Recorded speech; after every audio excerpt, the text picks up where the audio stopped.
എൻ്റെ മകളെ സന്തോഷമായിരിക്കണം കേട്ടോ. നിങ്ങൾക്ക് ഇന്ന് നടക്കുന്ന ആരാധന ഇത് ഓൺലൈനിൽ എപ്പോൾ കൂടിയാലും കർത്താവ് നിങ്ങളെ സൗഖ്യപ്പെടുത്തുമെന്നുള്ള ഒരു ബോധ്യം ഉണ്ടാകണം. തൊലിഞ്ഞു പൊളിഞ്ഞു പോകുന്ന ഒരു വിസർപ്പ രോഗികൾ, അവരെ അനുസ്മരിച്ച് പ്രാർത്ഥിക്കേണ്ട സമയമാണിത്. എല്ലുന്തി നിൽക്കുന്നവർ, എല്ലിലും മുഴയുള്ളവർ, മാംസത്തിൽ മുഴയുള്ളവർ, സിസ്റ്റുള്ളവർ, അവരെല്ലാ ഇടങ്ങളെല്ലാം സമർപ്പിച്ചുകൊണ്ട് പ്രാർത്ഥിക്കണം. ഓൺലൈനിലുള്ളവർ ഈ ആരാധന കൂടുന്ന നിമിഷം എപ്പോഴാണോ അപ്പോഴ് നിങ്ങൾക്കുള്ള രോഗങ്ങളെ സമർപ്പിച്ച് പ്രാർത്ഥിക്കണം. അവയവങ്ങൾ വളരാത്തവരുണ്ട്. 2 അവയവങ്ങളുണ്ടെങ്കിൽ ഒന്ന് വളരും, ഒന്ന് വളരത്തില്ല. അങ്ങനെയൊക്കെയുള്ള വൈകല്യമുള്ളവരുണ്ട്. മുട്ടിക്കൊഴിഞ്ഞ് വല്ലാതെ പോണ ആൾക്കാരുണ്ട്. എപ്പോഴും ശരീരം ചൂടായിരിക്കുന്നവരുണ്ട്. അവരെല്ലാം സമർപ്പിച്ചുകൊണ്ട് സൗഖ്യത്തിനായി പ്രാർത്ഥിക്കട്ടെ, സ്തുതിക്കട്ടെ, സ്തുതിക്കട്ടെ.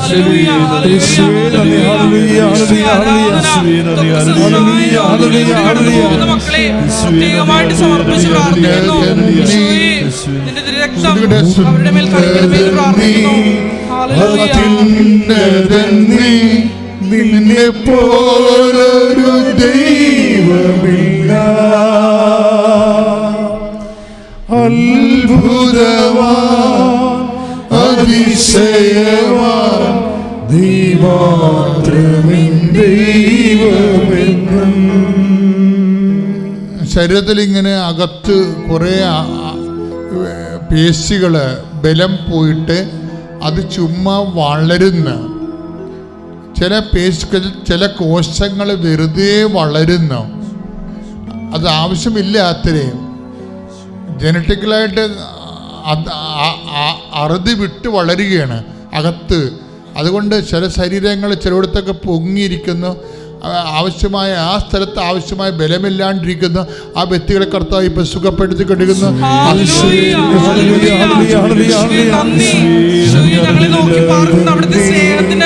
നന്ദി പറയുന്നു.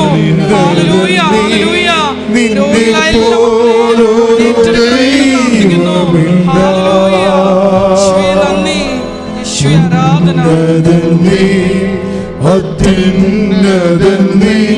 നിന്നെ പോലൊരു ദൈവമില്ല, അത്ഭുതവാൻ അതിശയവാൻ നീ മാത്രമേ ദൈവമെന്നും.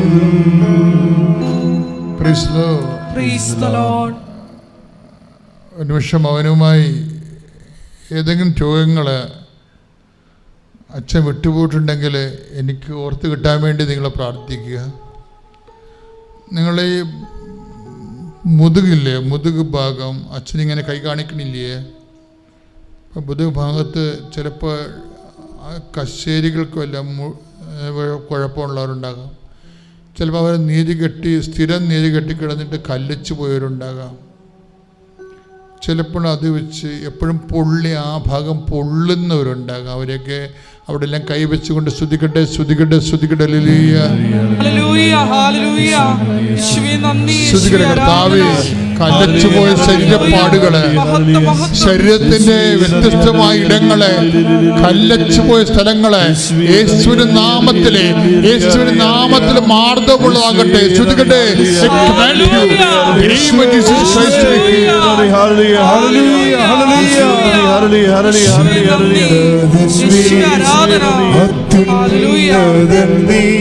നിന്നെ പോലൊരു ദൈവമില്ല, ഉന്നതൻ നീ, അത്യുന്നതൻ നീ, നിന്നെ പോലൊരു ദൈവമില്ല, അത്ഭുതവാൻ അതിശയവാൻ നീ മാത്രമേ ദൈവമെന്നും.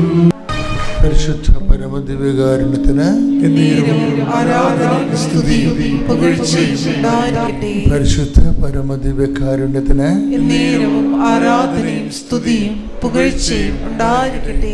പരിശുദ്ധ പരമദിവ്യകാരുണ്യത്തിന് എന്നേരവും ആരാധനയും സ്തുതിയും പുകഴ്ചയും ഉണ്ടായിരിക്കട്ടെ. ഞാനിരിക്കുക. എൻ്റെ പ്രിയപ്പെട്ടവരെ, ഉടമ്പടി ജീവിതം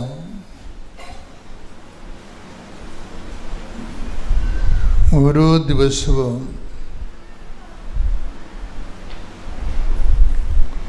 നമ്മുടെ മുന്നിൽ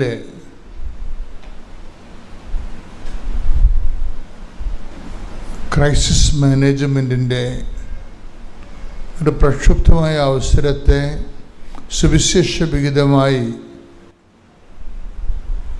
കൈകാര്യം ചെയ്യുന്നതിൻ്റെ പുതിയ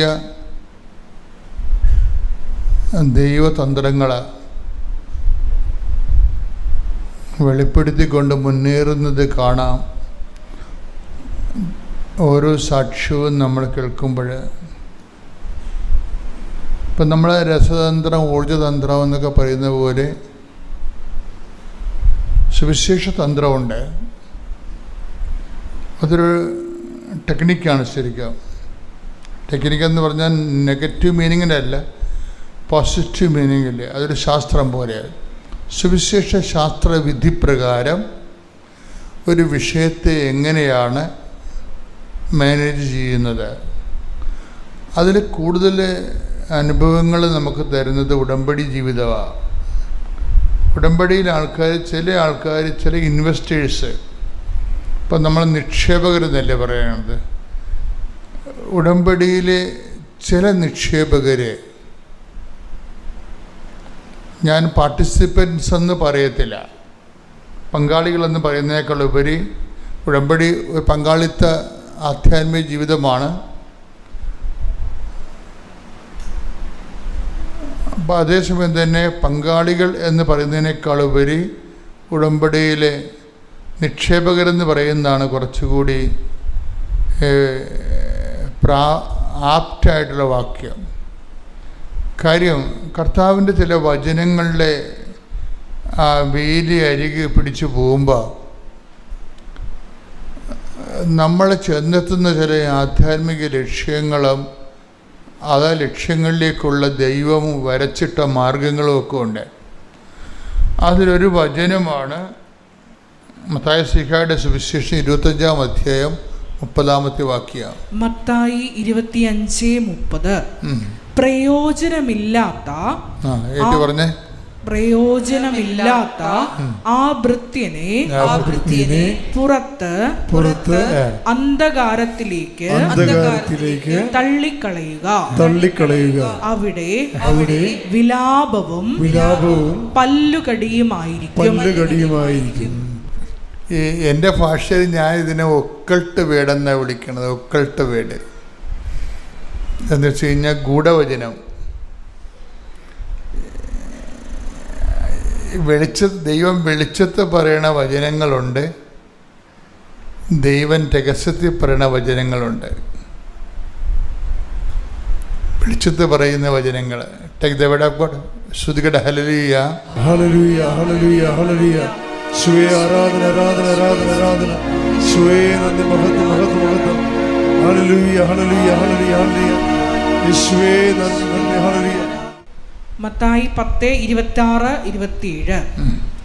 നിങ്ങൾ അവരെ ഭയപ്പെടേണ്ട, എന്തെന്നാൽ മറഞ്ഞിരിക്കുന്നതൊന്നും വെളിപ്പെടാതിരിക്കുകയില്ല, നിഗൂഢമായിരിക്കുന്നതൊന്നും അറിയപ്പെടാതിരിക്കുകയുമില്ല. അന്ധകാരത്തിൽ നിങ്ങളോട് ഞാൻ പറയുന്നവ പ്രകാശത്തിൽ പറയുവിൻ. ഇപ്പൊ ചില പറച്ചിൽ ഇരുട്ടത്തായിരിക്കും പറയണത്. അവിടെ വേണ്ടത്ര വെളിച്ചമൊന്നും ഉണ്ടാകത്തില്ല. കർത്താവ് പറയും, ഇരുട്ടത്ത് നമ്മുടെ കർത്താവിൻ്റെ കാണാൻ പറ്റത്തില്ല, പക്ഷെ സ്വരം മാത്രം കേൾക്കും. അത് അന്ധകാരത്ത് നിങ്ങളോട് പറഞ്ഞത്. എന്നിട്ട് അവിടെ വേണ്ട നമുക്ക് വ്യക്തതയില്ല, നമുക്ക് വ്യക്തമല്ല, കാഴ്ചകൾ വ്യക്തമല്ല, പക്ഷെ ശബ്ദം കേൾക്കുന്നുണ്ട്. അതാണ് ഇരുട്ടത്ത് അന്ധകാരത്ത് നിങ്ങളോട് പറഞ്ഞത്. നിങ്ങളെന്ത് ചെയ്യണം? അത് വെളിച്ചത്തിൽ പരസ്യപ്പെടുത്തണം. അപ്പോൾ വെളിച്ചത്തിൽ പരസ്യപ്പെടുത്താനുള്ള ചുമതല ദൈവത്തിൻ്റെക്കാൾ ഉപരി സുവിശേഷ പ്രവർത്തകരുടേതാണ്. ദൈവം അത് ഇങ്ങനെ ഇരുട്ടത്തെ പറയത്തുള്ളൂ. വലിയ വലിയ കാഴ്ചകളൊന്നും ചുറ്റുപാട് ഇങ്ങനെ ഇരുട്ടാക്കിക്കൊണ്ട് മാത്രമേ ചില വചനങ്ങൾ പറയത്തുള്ളൂ. ചുറ്റുപാടും കാണാൻ പറ്റത്തില്ല. ഇപ്പം എന്താ പറയണത്? പ്രയോജനമില്ലാത്ത ഈ ദാസന്, ഇതാണ് നിഗൂഢ വചനം എന്ന് പറയുന്നത്. അന്ധകാരം നിങ്ങളോട് പറഞ്ഞത് നിഗൂഢ വചനമാണ്. ഈ നിഗൂഢ വചനത്തിൻ്റെ പ്രത്യേകത എന്ന് പറയുന്നത് അത് ആവർത്തിക്കപ്പെടത്തില്ല. എപ്പോഴും അത് തന്നെ പറഞ്ഞുകൊണ്ടിരിക്കത്തില്ല. സുവിശേഷത്തിൽ എപ്പോഴും പറയുന്ന കുറേ കാര്യങ്ങളുണ്ട്. മാനസാന്തരപ്പെടുവിൻ, അല്ലേ? അത് ഇടയ്ക്കിടയ്ക്ക് പറഞ്ഞുകൊണ്ടിരിക്കും, മാനസാന്തരപ്പെടുവിൻ. ഇത് പക്ഷേ ചില കാര്യങ്ങൾ വല്ലപ്പോഴും കൂടി ഒന്ന് പറയും, പക്ഷെ ചുറ്റുവട്ടങ്ങൾ കാണിക്കത്തില്ല. അത് ഇരുട്ടാക്കിയേ കാണിക്കത്തുള്ളൂ. അത് ഒറ്റ പ്രാവശ്യം പറയത്തുള്ളൂ. ഇതിനാണ് അന്ധകാരത്തിൽ പറയുന്ന വചനങ്ങൾ. അത് നിഗൂഢ വചനങ്ങൾ എന്ന് പറയും. ഒക്കൾട്ട് വേർഡ് എന്ന് ഞാൻ പറയണത്. അത് ഹിഡൻ വേർഡ് ഇങ്ങനെ മറച്ച് വെച്ചിരിക്കണത്. കർത്താവ് എപ്പോഴും മറച്ച് വെച്ചതിനെക്കുറിച്ച് എപ്പോഴും സംസാരിക്കാറുണ്ട്. നമ്മൾ ശ്രദ്ധിക്കാറില്ലെന്നേ ഉള്ളൂ. Take the word of God. സ്തുതിക്കട്ടെ. ഹല്ലേലൂയ, ഹല്ലേലൂയ, ഹല്ലേലൂയ, ഹല്ലേലൂയ, ഹല്ലേലൂയ, ഹല്ലേലൂയ. യേശുവേ നന്ദി. ഹല്ലേലൂയ, ഹല്ലേലൂയ. യേശുവേ ആരാധന, ആരാധന, ആരാധന. പാടി വാഴ്ത്തുന്നു. സ്തുതിക്കട്ടെ. ഹല്ലേലൂയ. കൈയടിച്ചുകൊണ്ട്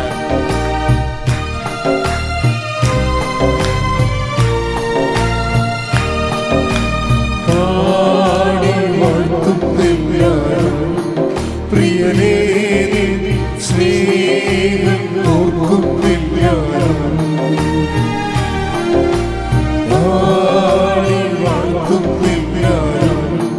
പ്രിയനേ സ്നേഹം ഓർക്കുന്നില്ല.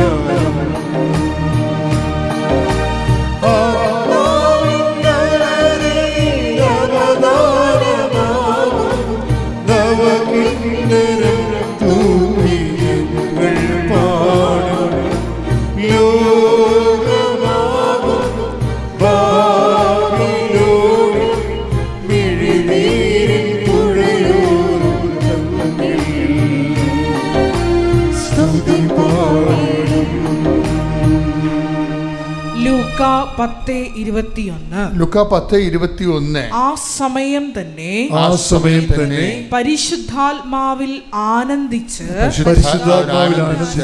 അവൻ പറഞ്ഞു, സ്വർഗത്തിന്റെയും ഭൂമിയുടെയും കർത്താവായ പിതാവേ, അവിടുത്തെ ഞാൻ സ്തുതിക്കുന്നു.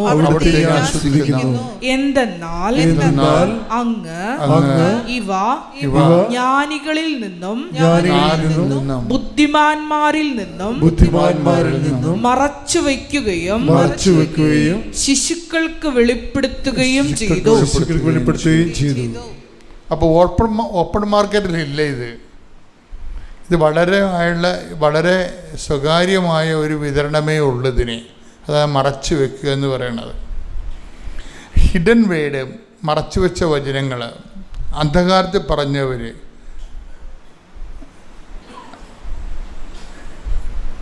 ഇതുപോലെ പറയുന്ന സ്ഥലങ്ങളെക്കുറിച്ച് ഇപ്പം യോഹന്നാൻ്റെ ബാപ്റ്റിസ്റ്റിനെ കുറിച്ച്, ജോൺ ദി ബാപ്റ്റിസ്റ്റിനെ കുറിച്ച് പറയണത് അന്ധകാരത്തിൽ പറഞ്ഞ വചനമൊന്നല്ല, മരുഭൂമി പറഞ്ഞ വചനമെന്നാണ്. വചനമൊക്കെ ഈ മഞ്ഞൾ വിരിഞ്ഞ പൂക്കളെന്ന് പറയുന്ന പോലെ അത് എവിടെ വിരിഞ്ഞു എന്നുള്ളതാണ് അതിൻ്റെ ദൗത്യം എന്ന് പറയണത്. എവിടെയാണ് വിരിഞ്ഞത്, അതാണ് അതിൻ്റെ ഒരു സാഹചര്യം എന്ന് പറയുന്നത്. ഇപ്പം നമ്മൾ പറയുന്ന വചനം ഇതുപോലൊരു ഹിഡൻ വേർഡാണ്. എന്താണ്? എപ്പോഴും പറയത്തില്ല. മാനസാന്തരപ്പെടുവിൻ, പശ്ചാത്തപിക്കുവിൻ,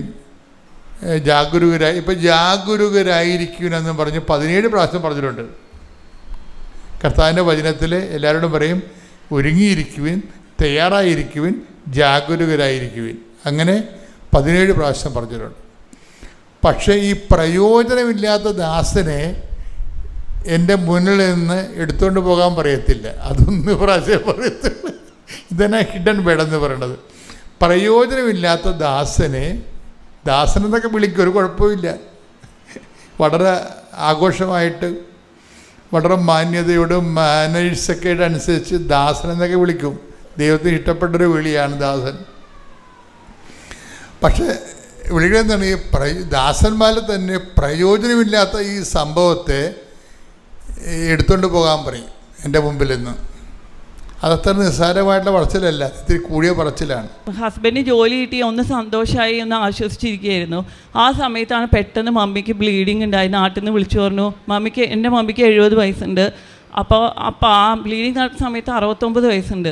അപ്പോൾ മമ്മിക്ക് ബ്ലീഡിങ് ആയി. പെട്ടെന്ന് ആ ബ്ലീഡിങ് വന്നത് കൊറോണ സമയത്ത് ആയതുകൊണ്ട് എവിടെയും കൊണ്ടുപോകാനൊക്കെ ബുദ്ധിമുട്ടായിരുന്നു. പക്ഷെ എന്നാലും എമർജൻസി കൊണ്ടുപോയി നോക്കിയപ്പോൾ പറഞ്ഞു മൾട്ടിപ്പിൾ ഫൈബ്രോയിഡും മൾട്ടിപ്പിൾ സിസ്റ്റും 2 ഓവറിയിലും ഉണ്ടെന്ന്. അപ്പോൾ എങ്ങനെ പ്രാർത്ഥിക്കണമെന്ന് അറിയില്ല. പക്ഷെ ഞാൻ ആ സമയത്ത് ഇവിടെ അച്ഛൻ ഗൂഗിൾ മീറ്റ് നടത്തി പ്രാർത്ഥിക്കുകയായിരുന്നു. അപ്പോൾ ആ ഗൂഗിൾ മീറ്റിൽ കയറാനൊന്നും എനിക്ക് പറ്റില്ല, അപ്പോഴേക്കും എല്ലാം ഫില്ലായി ഉണ്ടാവും. പക്ഷെ ഞാൻ യൂട്യൂബിൽ ആ ഗൂഗിൾ മീറ്റ് കണ്ട് മമ്മിക്ക് വേണ്ടി പ്രാർത്ഥിക്കുകയായിരുന്നു. അപ്പോൾ ഇപ്പോഴും ഞാൻ വിചാരിക്കും ആ ചാറ്റ് സ്ക്രിപ്റ്റിലെ ലൈവ് ചാറ്റിൽ ഞാൻ എഴുതുമായിരുന്നു, മാതാവേ മമ്മിക്കിൻ്റെ രോഗം സിസ്റ്റു ഇതൊക്കെയാണ്. മമ്മിയാണെങ്കിൽ 69 വയസ്സ് മാത്രമല്ല, മമ്മി ഒരു 30 വർഷമായിട്ട് ഹൈ ബി.പിക്ക് മരുന്ന് കഴിക്കുന്ന ആളുമാണ്. ഓൾറെഡി ഒരു സ്ട്രോക്കും വന്ന ആളാണ്. ഒരു സർജറി, അതായത് അനസ്തേഷ്യ കൊടുത്തിട്ടുള്ള ഒരു സർജറിക്കുള്ള ഒരു സാധ്യത കുറവാണ് മമ്മിക്ക്. അങ്ങനെ ചെയ്ത ഒരു റിസ്ക്കാണ്. ഓൾറെഡി സ്ട്രോക്ക് വന്ന ആളാണ് മമ്മി. അപ്പോൾ ഞാൻ മാതാവിനോട് പറയുന്നു, മാതാവ് മമ്മിയുടെ രോഗം എന്താ, തീവ്രത, അതിൻ്റെ ഒരു കോംപ്ലക്സിറ്റി ഒന്നും എനിക്ക് അറിയേണ്ട ആവശ്യമില്ല. ഞങ്ങളൊക്കെ മമ്മിയുടെ 4 മക്കളും മമ്മിയുടെ അടുത്തല്ല, ഞങ്ങളെല്ലാവരും വേറെ വേറെ സ്ഥലത്താണ്. അപ്പോൾ ഒരു സർജറി പറഞ്ഞാൽ ഞങ്ങൾക്ക് എത്താനും പറ്റില്ല. അപ്പോൾ ലോക്ക്ഡൗൺ ആണ്. അപ്പോൾ ഞാൻ പറഞ്ഞു, മാതാവേ സർജറി ഇല്ലാതെ മമ്മീനെ സുഖപ്പെടുത്തണം. എന്നിട്ട് മമ്മീനെ ഡോക്ടർ രണ്ടാമത് സ്കാൻ ചെയ്തപ്പോഴും ഡോക്ടർ പറഞ്ഞു മൾട്ടിപ്പിൾ സിസ്റ്റും എല്ലാം ക്യാൻസറിൻ്റെ പൂർണ്ണ ലക്ഷണങ്ങളാണ് കണ്ടുകൊണ്ടിരിക്കുന്നത്. അപ്പോൾ ബയോപ്സി ചെയ്യണം എന്ന് പറഞ്ഞ് ബയോപ്സി ചെയ്ത് കഴിഞ്ഞതും ഡോക്ടർ പറഞ്ഞു, ഞാൻ എപ്പോഴും ചാറ്റിൽ എഴുതിയിരുന്നു, മാതാവേ ബയോപ്സി റിസൾട്ട് നെഗറ്റീവാണ്, മമ്മിക്ക് ക്യാൻസർ പാടില്ല, മമ്മിക്ക് സർജറി ചെയ്യാൻ പാടില്ല, അങ്ങനെ തന്നെയാണ് എഴുതിയത്. മാതാവ് അതേപോലെ ഡോക്ടർ അതേ കാര്യം മമ്മിയോട് പറഞ്ഞു, നിങ്ങൾക്ക് സിസ്റ്റ് ഉണ്ട്, പക്ഷേ അത് ക്യാൻസറസ് അല്ലാത്തതുകൊണ്ട് ഒരു സർജറിയുടെ ആവശ്യമില്ല. മമ്മിയുടെ യൂട്രസിനും ഓവറിൽ നിന്നും ഒക്കെ അവർ കുറേ സാമ്പിൾസ് കളക്ട് ചെയ്യുന്നുണ്ടായിരുന്നു. കാരണം ഡോക്ടർക്ക് ഉറപ്പായിരുന്നു അത് ക്യാൻസർ ആയിരിക്കുന്നത്. അത് ഓൾറെഡി പറഞ്ഞിട്ടുണ്ടായിരുന്നു ഡോക്ടർ. പക്ഷേ എല്ലാത്തിലും എഴുതിയിട്ടുണ്ട് സിസ്റ്റിൻ്റെ, പക്ഷേ അത് ക്യാൻസറസ് അല്ല, സർജറി ആവശ്യമില്ല എന്ന് പറഞ്ഞിട്ട് ഡോക്ടർ തന്നെ ഞങ്ങളുടെ അടുത്ത് പറഞ്ഞു ഒന്ന് സർജറി ആവശ്യമില്ല എന്ന്. അതാണ് ഞങ്ങളുടെ രണ്ടാമത്തെ സാക്ഷ്യം.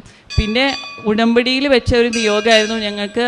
ഞങ്ങളുടെ തൊട്ടടുത്തുള്ള എല്ലാവർക്കും കൊറോണ വന്നിട്ടുണ്ടായിരുന്നു. അപ്പോൾ എനിക്ക് ഇടയ്ക്കിടയ്ക്ക് ആസ്മയൊക്കെ ഉണ്ടാവുന്ന ആളാണ്. അപ്പോൾ ഈ കൊറോണ വന്നുള്ള ഒരു റിസ്ക് കാറ്റഗറിയാണ് ഞാൻ.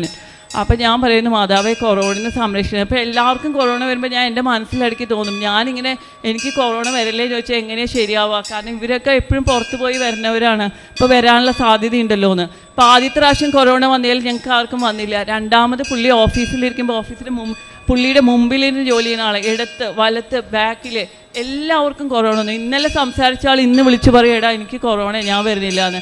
പക്ഷേ ദൈവം മാതാവ് അത്ഭുതകരമായിട്ട് ഞങ്ങളെ രക്ഷിച്ചു. ഞങ്ങൾ അപ്പോഴൊക്കെ പള്ളിയിൽ പോവുമായിരുന്നു, പുള്ളി ഓഫീസിൽ എല്ലാ ദിവസവും പോവുമായിരുന്നു. അവിടെ അങ്ങനെ വർക്ക് ഫ്രം ഹോം ഒന്നുമല്ല, ഓഫീസിൽ പോകണമായിരുന്നു. പക്ഷേ അത് ഉടമ്പടിയിലെ നിയോഗമായിരുന്നു.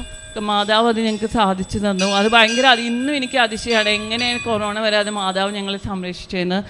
പക്ഷേ മാതാവ് അത് ചെയ്തു. ഞങ്ങൾക്ക് ആർക്കും, ഞങ്ങളുടെ കുട്ടികൾ സ്കൂളിൽ പോകണ്ടായിരുന്നു, ആർക്കും കൊറോണ വരാതെ മാതാവ് സംരക്ഷിച്ചു. പിന്നെ ചെറുതും വലുതായ കുറേ കാര്യങ്ങൾ ഞാൻ ഈ ലൈറ്റ് കാൻഡിൽ റിക്വസ്റ്റ് ഇട്ട് പ്രാർത്ഥിക്കായിരുന്നു. അതൊക്കെ മാതാവ് എനിക്ക് ചെയ്തു തന്നിട്ടുണ്ട്. അതൊക്കെ ഇപ്പോൾ പറയാൻ സമയമില്ലാത്തതുകൊണ്ട് നിർത്തുകയാണ്. എൻ്റെ പേര് ആതിര. ഞാൻ എറണാകുളം ജില്ലയിൽ വരാപ്പുഴയിൽ നിന്ന് വരുന്നു. ഞാൻ 2019 സെപ്റ്റംബർ 22-ാം തീയതിയാണ് ഇവിടെ വന്ന് ഉടമ്പടി എടുത്തത്. മെയിനായിട്ടും എൻ്റെ നിയോഗം എന്ന് വെച്ചാൽ ഞങ്ങളുടെ പറമ്പിൻ്റെ പോക്കുരോ നടക്കണ്ടായിരുന്നില്ല. അപ്പച്ചൻ്റെ പെങ്ങളായിട്ട് ചെറിയൊരു പ്രശ്നം ഉണ്ടായ പുള്ളിക്കാരത്തി ഒപ്പിട്ട് തരില്ലായിരുന്നു. ബാക്കി സഹോദരങ്ങളൊക്കെ ഒപ്പിട്ട് തരുമായിരുന്നു. അപ്പോൾ ആൻറ്റി മാത്രം ഒപ്പിട്ട് തരില്ല എന്ന് പറഞ്ഞതുകൊണ്ട് പോക്കുവരവ് നടക്കണ്ടായിരുന്നില്ല. 19 വർഷമായിട്ട് മുടങ്ങി കിടക്കുമായിരുന്നു. അപ്പോൾ ഞാൻ ഇവിടെ വന്ന് ഉടമ്പടി എടുത്തൊരു 6 മാസത്തിനുള്ളിൽ തന്നെ ആൻറ്റിയുടെ മനസ്സ് മാറിയും ആൻറ്റി ഇങ്ങനെ ഞങ്ങൾ സംസാരിക്കുമ്പോൾ തിരിച്ച് റിയാക്ട് ചെയ്യാൻ തുടങ്ങി. അങ്ങനെ 19 വർഷമായിട്ട് മുടങ്ങി കിടന്നത് 6 മാസത്തിനുള്ളിൽ ഞങ്ങൾക്ക് പല പ്രശ്നങ്ങൾ വന്നെങ്കിൽ പോലും എല്ലാം കറക്റ്റായിട്ട് അപ്പച്ചൻ്റെ പേരിൽ പോക്കുവരവ് ചെയ്ത് സ്ഥലം അപ്പച്ചൻ്റെ പേരിലാക്കാൻ പറ്റി. പിന്നെ ഇങ്ങനെ നമ്മ രജിസ്റ്റർ ഓഫീസിലൊക്കെ പോകുമ്പോൾ അപ്പച്ചൻ എപ്പോഴും കാശ് രൂപം ഷർട്ടിൻ്റെ പോക്കറ്റിലിട്ട് പ്രാർത്ഥിച്ചുകൊണ്ടാണ് പോണത്. എന്ത് കാര്യത്തിന് പോയാലും ഷർട്ടിൻ്റെ പോക്കറ്റിൽ കാശ് രൂപം ഉണ്ടാവുമായിരുന്നു. അപ്പം അങ്ങനെ പ്രാർത്ഥിച്ചതിൻ്റെ ഫലമായിട്ടാണ് ഞങ്ങൾക്ക് ഈ സ്ഥലത്തിൻ്റെ പ്രശ്നങ്ങളെല്ലാം പരിഹരിക്കാൻ പറ്റിയത്. പിന്നെ ഞാൻ ഇവിടെ വരുമ്പോൾ ബാങ്ക് കോച്ചിങ്ങിന്, കോപ്പറേറ്റീവ് ബാങ്കിൻ്റെ ബാങ്ക് കോച്ചിങ്ങിന് പോയിക്കൊണ്ടിരിക്കുമായിരുന്നു.